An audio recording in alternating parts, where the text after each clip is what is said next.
দেশের মায়া ত্যাগ করে প্রবাসের মাটিতে আসা যে কতটা কষ্টের, এক একটা প্রবাসীকে জিজ্ঞেস করলে তার সঠিক উত্তরটা পাইবেন। বন্ধুরা, বিশেষ করে যাদের পরিবার আছে এবং বাচ্চা আছে, তারা যে প্রবাসের মাটিতে কতটা কষ্ট করে একমাত্র আল্লাহই জানে।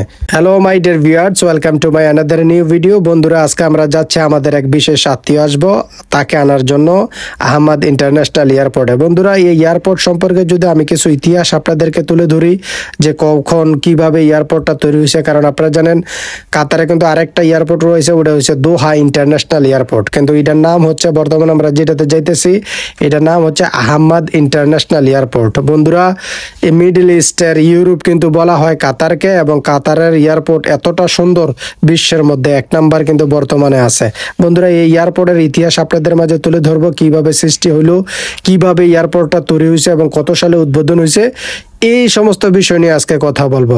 বন্ধুরা, পরিকল্পনা 2003 সালে অনুষ্ঠিত হয় এবং নির্মাণ কাজ 2005 সালে শুরু হয়।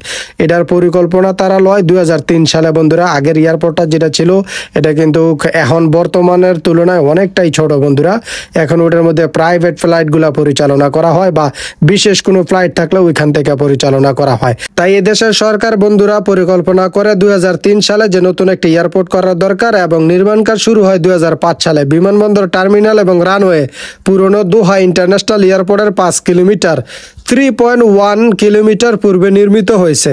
এটি এই অঞ্চলে 2200 হেক্টর বা মনে করেন 5,500 একর এলাকা জুড়ে পড়ে আছে। বন্ধুরা, আহমদ আন্তর্জাতিক বিমানবন্দরটি ট্রাফিক ভলিউমের জন্য একটি অবিক্ষিপ্ত চলমান বৃদ্ধির জন্য পুরনো পরিকল্পিত। বিমানবন্দরটির বার্ষিক 29 মিলিয়ন যাত্রীর প্রাথমিক ক্ষমতা রয়েছে, যা বর্তমান ধারণ ক্ষমতার 3 গুণ। সমাপ্তির পরে এটি প্রতি বছর 50 মিলিয়ন যাত্রী পরিচালনা করতে পারে, যদিও আনুমানিক প্রস্তাব যে বিমানবন্দরটি প্রতি বছর 93 মিলিয়ন পর্যন্ত কাজ করতে পারে। দুবাই আন্তর্জাতিক বিমানবন্দর, দুবাইয়ের পরে এই অঞ্চলে এটি দ্বিতীয় বৃহৎ বিমানবন্দর হিসাবে পরিচালিত। বছরে 3,20,000 বিমান চলাচল এবং 2 মিলিয়ন টন কার্গো হ্যান্ডেল করার কথাও আশা করা হইতেছে। বন্ধুরা, মোট কথা, একটি দেশের এয়ারপোর্টকে সুন্দর করার জন্য শুধু একটি জিনিস দিয়ে কখনো কাজ করা যায় না। ওভারঅল সবকিছু মিললেই কিন্তু একটি দেশের এয়ারপোর্ট এমনভাবে মনে করেন সুন্দর প্রদর্শন হয়, যেটা বিশ্বের মধ্যে এক নম্বর হয়ে যায়। তো বন্ধুরা, দেখেন আমরা অলরেডি কিন্তু বাইরের দিকে দেখতেছি যে এদিকে আছে কিনা, তারপরে ভিতরে ঢুকলাম, যে দিক দিয়ে যাত্রী বার হয় এবং প্রত্যেকটা ফ্লাইটের যাত্রী কিন্তু এদিক দিয়ে বার হয়ে থাকে। এখানে বাইরে গেট নাম্বার দেওয়া আছে, যে গেট নাম্বার 1 থেকে 5 পর্যন্ত। বন্ধুরা, আমরা বাইরে প্রত্যেকটা গেট চেক করেছি, কিন্তু সে এখনো বাইরে হয় নাই। এই কারণে আবার কিন্তু আমরা পুনরায় ভিতরের দিকে যাইতেছি। শুধু আমি না, আমার লগে আরো অনেক লোক সংখ্যা ছিল, তারাও কিন্তু একই সেম মনে করেন যে ফ্লাইটে আসার কথা ছিল ওই ফ্লাইটের জন্য অপেক্ষা করতেছে। এবং কিছু মানুষ এখানে দেখেন টাইম শিডিউল কিন্তু দেখতেছে যে কখন ফ্লাইট মনে করেন নামার কথা বা আরিভাল হওয়ার কথা। এখানে কিন্তু টাইম দেয়া থাকে, প্রত্যেকটা দেশের বিমানবন্দরের কিন্তু এরকম দেয়া থাকে।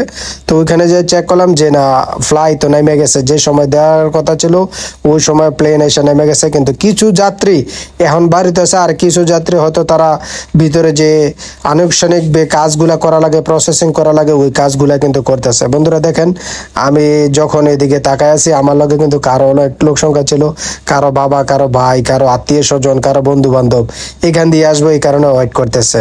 হয়তো জানেন বন্ধুরা, আমাদের দেশে কিন্তু অনেক সময় ফ্লাইট লেট হয়ে থাকে। ফ্লাইট লেট হলে হয়তো দেখা যেতেছে যে টাইমটা এক্স্যাক্টলি দেয়া থাকে, এক্স্যাক্টলি টাইমে কিন্তু আসতে পারে না, হয়তো আধা ঘন্টা, 10 মিনিট বা 1 ঘন্টার মতো কিন্তু মানে সময় পরিবর্তন হয়ে যায়। কারণ অনেক সময় দেখা যেতেছে আমাদের দেশেই অনেক সমস্যা থাকে। এই দেশের ফ্লাইটগুলো বন্ধুরা কখনোই সমস্যা হয় না। হাইস্ট আপনার টাইম থেকে মনে করেন 2 থেকে 5 মিনিট লেট হয়ে থাকে।